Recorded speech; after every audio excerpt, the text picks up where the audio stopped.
Right, so there's been another video, as there always are, against me. You know, it's always fun and games.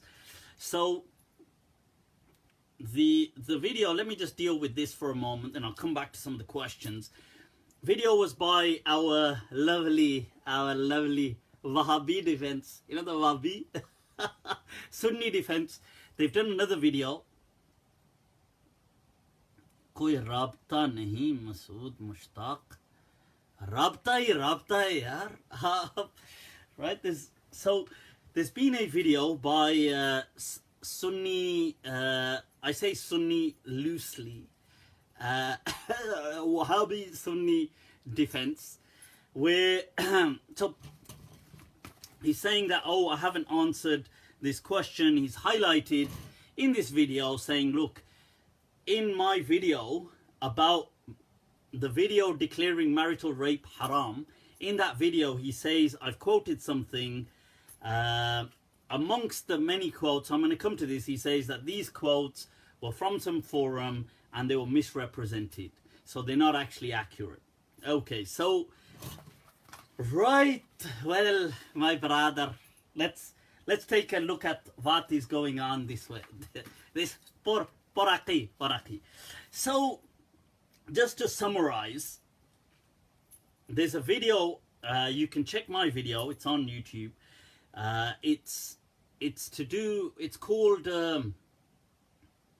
that marital rape is haram in Islam, or I mean, if you type that in, marital rape haram, it should come up. But under there I explain, in the video I explain how rape is categorically haram, including using religion to justify the rape. So if a person is emotionally blackmailing or religiously blackmailing a woman to rape her, that is still rape. So I've explained that is categorically haram. So a husband, just as, like, let's say a husband is going to beat up his wife and beat her up if she says no to sex, that is clearly rape. Now, if he's going to say, oh, I'm not going to beat you up, but Allah is going to punish you after you die, you see, that is no less rape. That's just like saying, in other words, a deferred beating. So that's just threatening her still, because it's still a threat, but it's a threat with a deferred punishment. So it's still haram, categorically. Now, right, so first of all, there is a hadith. And I've done a whole, so what I would advise is people, when they get a moment, please go check out my video, because it's over half an hour. I do a complete breakdown of how that is coercion, that is haram, and no, the hadith is not true. And to say that the Lord is angry because you ain't getting sex is ridiculous.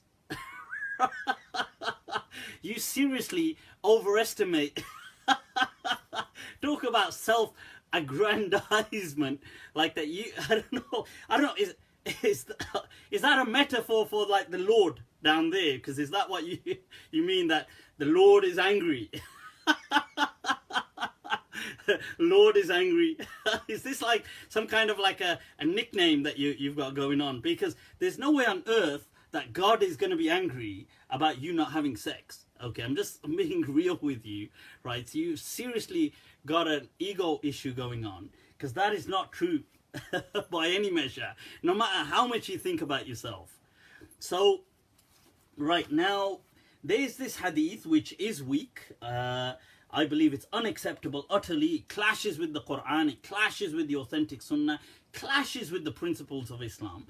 And the hadith is إِذَا بَاتَتِ الْمَرْأَةِ هَاجِرَةَ فِرَاشِ زَوْجِهَا, that if a woman stays away, abandons, like she stays away from the bed, لَعْنَتْهَا الْمَلَائِكَةِ, the angels will curse her. In another hadith, that the Lord is angry with her, حَتَّى تُصْبِحَ, either until morning or until she comes back. The Lord, Lord, which Lord? No. Lord, Lord is angry.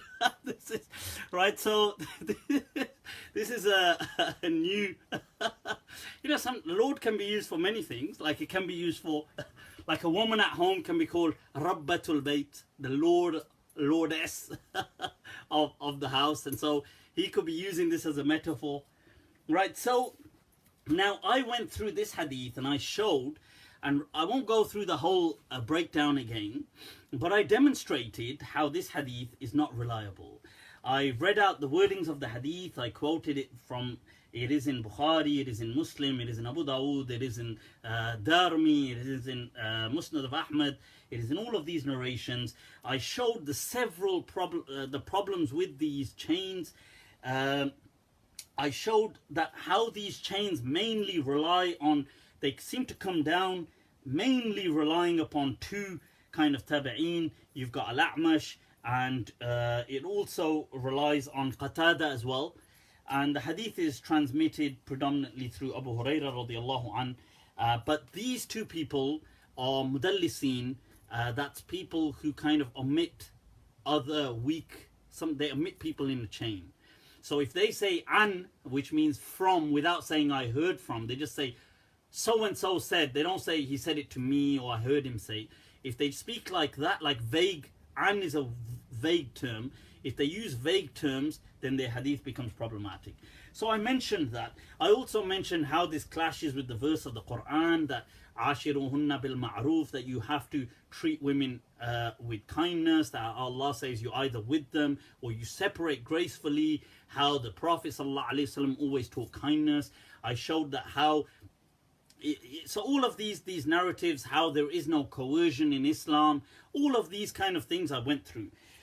Now, okay, our Wahhabi brothers, right, so he's pointed out, first of all, I'd like to highlight our Sunni Defence brothers. They pointed out that during all of this during my analysis and evaluation of this hadith, I highlighted three names, which he says, which were from, I obtained from a forum that misrepresented the quotes and therefore they're inaccurate. Okay. So first of all, I want to say, thank you, shukran, for highlighting that. Muchas gracias, mi hermano el Wahhabi. First of all, no, we should be grateful when people point things out. Alhamdulillah. Man lam yashkurin nas, lam yashkurillah. Whoever is not grateful to people is not grateful to Allah, to the Lord, right? So then I want to highlight that, look, these quotes or these names, I mentioned with them what they'd said. Okay, I then immediately, if you watch my clip, which they quite conveniently stopped at that point, if you watch my clip, I go on, I don't stop there, I carry on. These clips, these quotations, I do not take as my judgment. So one of these quotations come down to two things. One, that this person, Al-A'mash, is a kadhab, is a liar. Two, he's muttaham fi dinihi, right? That he's somebody whose deen is problematic. Now, I go on to say immediately after that why Al-A'mash is problematic. I do not say because he's a liar. I do not say because his deen is a problem. I say Al-A'mash is problematic because he's a mudallis and there is an'ana in this chain. So you can watch what I say. I immediately after that go on to say this. So as far as these quotes being in a forum, let's say misrepresented, shukran, okay, they're misrepresented. I appreciate that you've highlighted that. So his conclusion, by the way, was, because these, let's say these three quotes, these three names and this quote coming down to him being a liar or him being accused that his deen was problematic, his religion was problematic, that these things are from a forum which is misrepresented. Therefore, Abu Layth, by the way, I love the way, they don't say Layth, Abu Layth. Abu Layth is one of two. He's either He's either a Dajjal, he's either an Antichrist, or he's just an utter Jahil who's absolutely wrong in what he's saying. So, okay, let's go to what I've said. Why don't you highlight very clearly that I'm wrong in saying Al-A'mash is a mudallis? I'm wrong. Highlight it. Say it. That I'm wrong in saying that A'mash is a mudallis. Say it that I'm wrong in the hadith that I've quoted, the takhrij that it's found in these books. Am I wrong? No, they'll say, no, you're absolutely right. It is in those books. Am I wrong in reading the chains that it was A'mash from Abu Hazim, from Abu Layth? Say, no, that is right. That is right, Abu Layth. I'd say, am I wrong in mentioning that it comes down primarily to these two rawis? Say, no, this is not wrong, this one, my brother. Say, am I wrong in highlighting that Ibn al-Mubarak and his criticism of Al-A'mash? Am I wrong in what Ali ibn al-Madini or in Tahdhib al-Kamal, that the amount of tadlis Al-A'mash has done, that he's omitted names, that Al-Ala'i has mentioned that yudallisu an al-du'afa, Ibn Abd al-Bar has mentioned yudallisu an al-du'afa, that from weak narrators he would omit them. Am I wrong? Am I wrong, my brother? So they say, no. Am I wrong in my conclusion in saying that this hadith has a mudallis and it's an'ana? Am I wrong, brother? Why don't you just openly say it's wrong? But this one, no. This one you cannot do. But they would say, no, you're not wrong. So I say, okay, so what's the problem, my brother? What's the problem? They say the problem is you're a Dajjal. The problem is you're a Dajjal. So I don't know what's a comeback to that. I'm asking, like, right, so am I wrong in so is all of this wrong then? Have I lied in all of this? Is this what I've based the conclusion on, my own conclusion that he's a mudallis, what these people have said, these names, Ibn Abd al-Bar, al-Dhahabi, all these names I've quoted saying he's a mudallis, the Ilal of Tirmidhi, all of these things, are these wrong? Say, nah, brother. So what's the problem, brother? Problem is you're the Dajjal.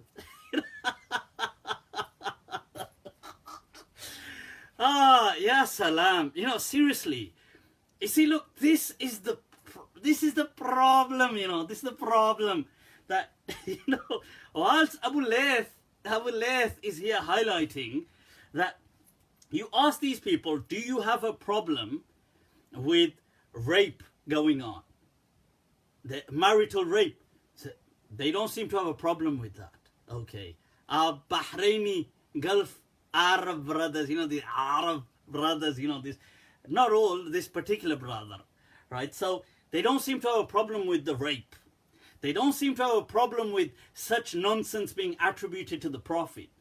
They don't seem to have a problem with this going against the verse of the Quran about coercion and all of these things. They have no problem whatsoever. They don't seem to attack what I've highlighted as the actual criticism, the actual conclusion of what I've said. Attack that.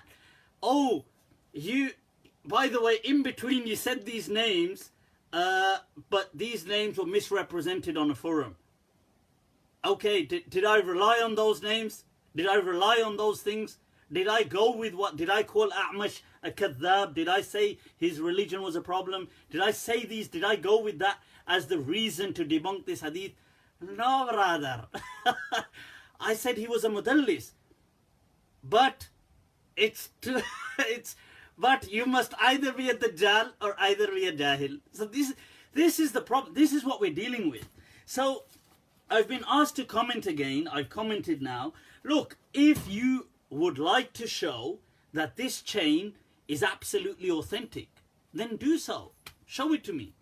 Show me an unquestionably uncritical chain allowing this kind of nonsense of marital rape. Show me, and I will then take it to task. But this is, they just, we've asked, this is the BS of Abu Layth. The B.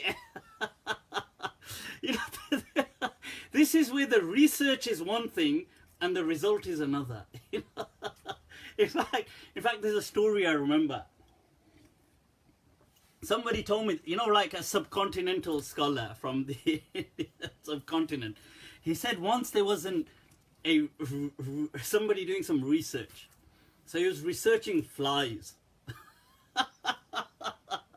And he's trying to show the contrast between sometimes research, the investigation, and the result. So he had this fly, and what he would do is he would pull, like he'd obviously trap this fly around, he'd check it out, investigate it, then he'd pluck one of the wings, and then he'd say, Uro, Uro, like he'd tell it to fly, fly, fly. So it only have one wing, so it kind of flap around, like kind of like all bent and everywhere. And then what he did is he plucked both wings, and the fly would just stay there, and he'd say, Uro, fly, fly. And the fly wouldn't fly. So he said, So his result was, the conclusion, so that was the investigation, the result was, he said, if you pull out one wing, this fly, makhi teri ho jati hai, you know, if flies bent. But if you pull out two wings, you pluck two wings, ye makhi beri ho jati hai. The fly becomes deaf.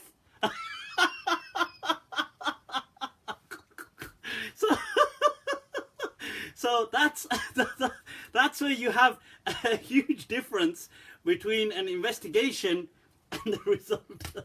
So he's assuming that the fly is now deaf. So this is the thing.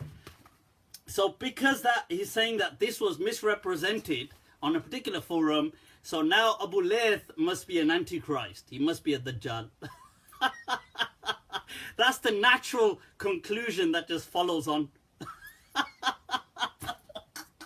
The natural conclusion isn't that, yes, all these hadith and let's deal with the tadlis and let's bring a chain that's unquestionably uncritical. The natural conclusion is, okay, because that forum had this or whatever, this is misrepresented, these names, which you didn't rely on, by the way, but still, the natural conclusion is you must be an antichrist.